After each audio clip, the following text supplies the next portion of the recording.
Assalamualaikum warahmatullahi wabarakatuh. Jumpa lagi dengan saya Agus Mianto pada tema hidrolik, mata pelajaran teknik dasar otomotif kelas 10.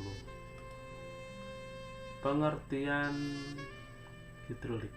Kata hidrolik sendiri berasal dari bahasa Greek, yakni dari kata hydro yang berarti air dan aulos yang berarti pipa. Nah, sistem hidrolik adalah suatu sistem peralatan yang bekerja berdasarkan sifat dan potensi yang ada pada zat cair. Prinsip dasarnya adalah mengandung hukum Archimedes yang berbunyi, jika suatu zat cair dikenakan tekanan, maka tekanan itu akan merambat ke segala arah dengan tidak bertambah atau berkurang kekuatannya. Hukum-hukum dasar hidrolik ada dua, yaitu menganut hukum Pascal dan hukum hidrostatik. Hukum Pascalnya berbunyi, tekanan yang diberikan pada fluida dalam sebuah wadah tertutup, maka tekanannya akan diteruskan sama besar dan merata ke semua arah. Sedangkan bunyi dari hukum hidrostatik adalah tekanan hidrostatik pada sembarang titik yang terletak pada bidang mendatar di dalam wadah suatu jenis zat cair sejenis dalam keadaan seimbang adalah sama. Nah, cara kerja sistem hidrolik pertama adalah bak atau tangki hidrolik yang berisi cairan hidrolik ini naik ke atas melalui pipa hidrolik, diterima oleh pompa yang digerakkan oleh motor. Dari pompa ini menyemburkan cairan ke atas melalui pipa, diterima oleh pressure control valve. Dari pressure control valve itu naik ke atas, diterima oleh filter. Nah, di sini oli atau minyak hidrolik itu disaring. Nah, setelah disaring, cairan naik lagi melalui pipa hidrolik masuk ke dalam directional control valve atau DCV. Nah, ketika tuas yang kiri ini digerakkan, maka akan memerintah aktuator atau silinder hidrolik untuk memancarkan cairan ke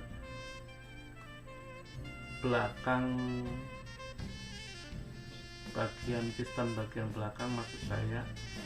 Nah, di sini cairan akan mengisi ruang piston bagian belakang sehingga mengakibatkan piston maju ke depan.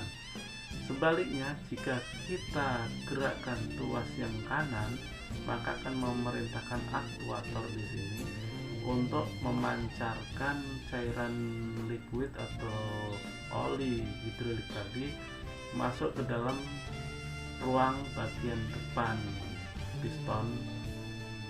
Nah, di dalam ruang bagian depan ini piston jika diisi oleh minyak, maka cenderung oli itu akan menekan piston sehingga piston itu mundur ke belakang ke sini.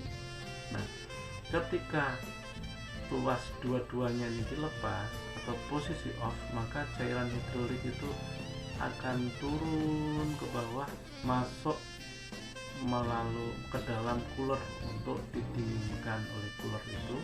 Nah, setelah dingin baru cairan masuk ke dalam tangki.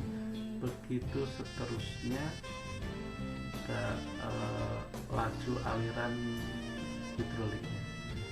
Sedangkan komponen sistem hidrolik itu diantaranya adalah unit power pack, itu terdiri dari penggerak mula, pompa hidrolik, tangki hidrolik, dan katup pengaman.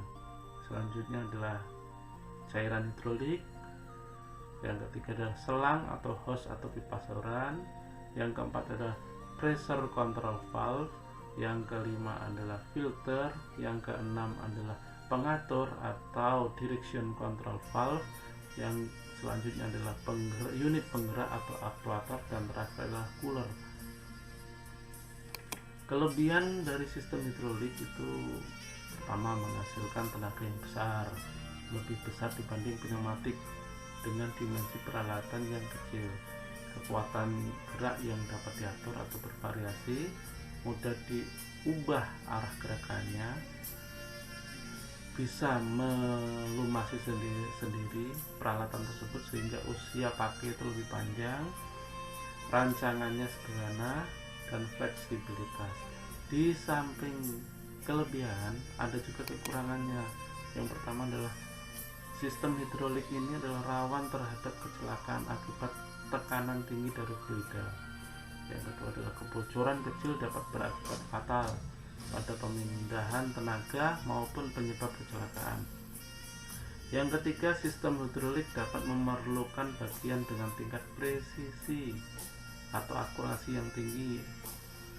Nah, yang terakhir adalah membutuhkan perawatan yang intensif. Nah, penerapannya kalian amati sendiri, yaitu pada dongkrak itu menggunakan cairan hidrolik, pakai sistem hidrolik. Terus mesin pres, car lifter itu atau perangkat untuk menaikkan mobil hidrolik, dengan ekskavator dan sistem ring hidrolik. Nah, tugas kalian adalah untuk membrowsing di internet atau membaca literatur buku yang berkaitan dengan hidrolik untuk dapat menjelaskan arti diagram yang berisi simbol-simbol hidrolik pada gambar di samping. Nah, terima kasih. Mudah-mudahan bermanfaat. Kurang lebihnya saya minta maaf, dan jumpa lagi di episode yang akan datang. Wassalamualaikum warahmatullahi wabarakatuh.